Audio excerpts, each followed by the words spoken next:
जिला प्रयागराज नगर पंचायत शंकरगढ़ सदर बाजार व्यापारी के लड़का का 23 सितंबर को राम भवन चौराहा से अपहरण हुआ। 3-4 घंटा शुभ नहीं मिला है तो इसके बाद 11 बजे रात विकी के फोन में कॉल आता है। तो ये कहा जाता है कि 15 लाख रुपए लेकर जंगल में आओ, नहीं तो शुभ को गोली मार दी जाएगी। यदि थाने में केस करोगे तो गोली मार दी जाएगी।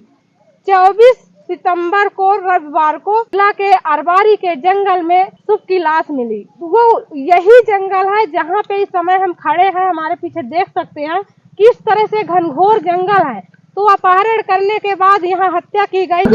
बच्चा मेरा शुभ केसरवानी 13 साल का था। 23 तारीख को 4:15 बजे। तो कहाँ गए थे, मतलब क्या बता के? कुछ नहीं बताया हमसे। जैसे आए दुकान में हम बैठे तो व्यापारी हमको हिसाब करना था, वो तुरंत निकल गया। तो हम भी भाई काम था भाई, जिसे हम जब दुकान में आ जाए तो कहीं ना कहीं चला जाए अपना घूमना टहलने, क्योंकि वो बतूनी बहुत था। तो चला गया, हमसे आ जाएगा। जब 1 घंटा हो गया, 2 घंटे, दिन ढलने, हम अब तक नहीं आया। और हमको व्यापारी को पैसा भेजना था, हमको सुबह आ जाए तो पैसा भेज दें हम। जब वो नहीं आया तो फिर मैं व्यापारी को पैसा स्वयं देने गया। जब उसको दिया तो कहीं भैया आज शुभ नहीं आया पैसा देने।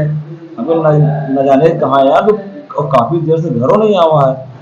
उसके बाद जब मैं घर आता हूँ तो मेरी बेचैनी रास्ते से बढ़ गई थी यार, कि बंदा काफी देर से गया है, आ नहीं रहा। हमको 8:12 पे मैं किसी से बतिया रहा था तो 3 बार फोन आया। तो उसके बाद मैंने उसको 2 बार कॉल बैक किया तो उसका मोबाइल व्यस्त बता रहा था। उसका फिर से फोन हमारा, कहीं ये नंबर शुभ से मिला है। हमने भैया बताइए आप।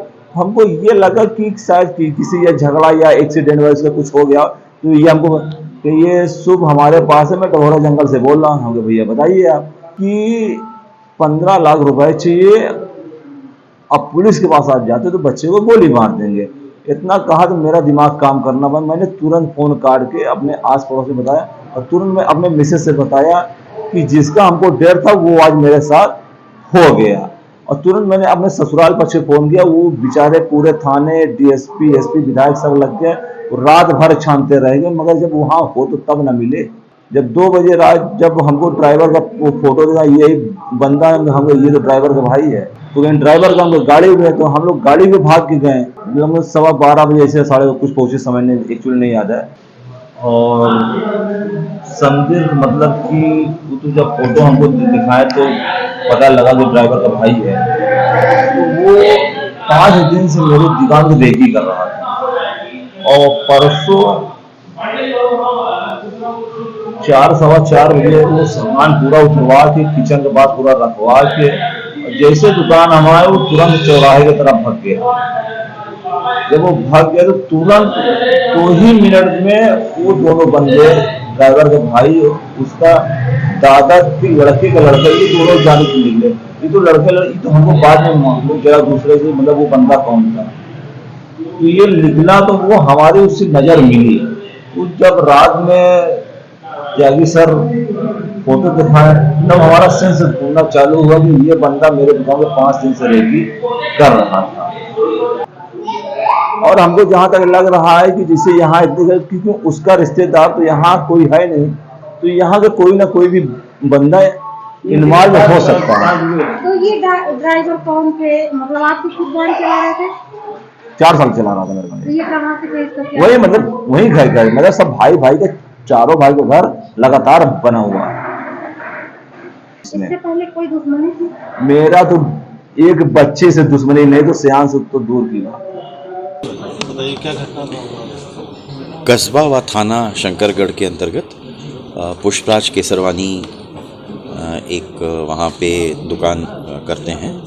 उनके पुत्र शुभ को कल उनके एक ट्रक्स जो चलते हैं उसका ड्राइवर जो है, उनका भाई और उसका भतीजा और रिश्तेदार, ये उनके बेटे को जंगल में खरगोश दिखाने की बात कह के उसको अपने साथ ले गए और इन्होंने वहाँ पर ले जाके उसकी हत्या की।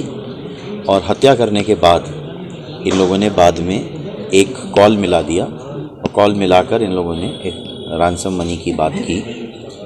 इसमें जब विवेचना चली, क्योंकि पहला जो उनका द्वारा कॉल था वो 8:15 के आसपास था, जो रिस्पॉन्ड नहीं हो पाया, 2 कॉल्स पे कोई रिस्पॉन्स नहीं दे पाए परिवार।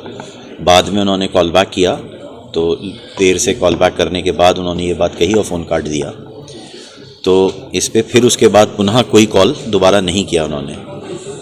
इसकी टेक्निकल एनालिसिस और अन्य सूत्रों से जानकारी करते करते फिर जो व्यक्ति है गणेश, इस तक पहुँचे और गणेश के साथ में मिलकर रात भर कॉम्बिंग हुई। फिर इनकी निशानदेही पे ही यहाँ बरगढ़ का जंगल जो जनपद चित्रकूट में पड़ता है, वहाँ पे शुभ की बॉडी मिली। इस गणेश के द्वारा बताया गया कि जो 2 मेन अभियुक्त हैं वो शंकरगढ़ में एक निर्जन स्थान पर छुपे हुए हैं और वो भागने की तैयारी कर रहे हैं। पुलिस की टीम्स के द्वारा इस जगह की घेराबंदी की गई और इनको अरेस्ट करने का प्रयास किया गया। इसमें इनके द्वारा पुलिस की टीम्स पे फायरिंग की गई। जवाबी बचावी कार्रवाई में, अपने को बचाने की कार्रवाई में पुलिस की टीम्स ने जो फायर किया उसमें इन 2 व्यक्तियों के पैर में गोली लगी है, जिन्हें अस्पताल के लिए रेफ़र किया गया है। मुठभेड़ में एक सिपाही हैं सागर देवरिया शंकरगढ़ थाने के, वो भी चोट लगी है उनके। और इनके पास से 2 पिस्टल्स, 4 कारतूस, बिना नंबर की मोटरसाइकिल और जो फ़ोन इस्तेमाल हुआ है वो रिकवर हुआ है। और विवेचना से संबंधित अन्य कुछ चीज़ें रिकवर हुई हैं, जैसे जो शर्ट इन्होंने यूज़ की थी और उसको धोने का प्रयास किया, वो शर्ट, अन्य कई विवेचना से संबंधित अन्य चीज़ें इनके पास से रिकवर हुई हैं। इसमें अभी इनको उपचार के लिए अस्पताल रेफ़र किया गया है और अभी गहन विवेचना इस संबंध में की जा रही है कि इनके द्वारा जो है वो क्या दुर्भावना थी, क्या मन में दुर्भावना थी या लालच था या दोनों था, इसके संबंध में अभी गहन विवेचना। खबर लहरिया, आपकी खबर आपकी भाषा।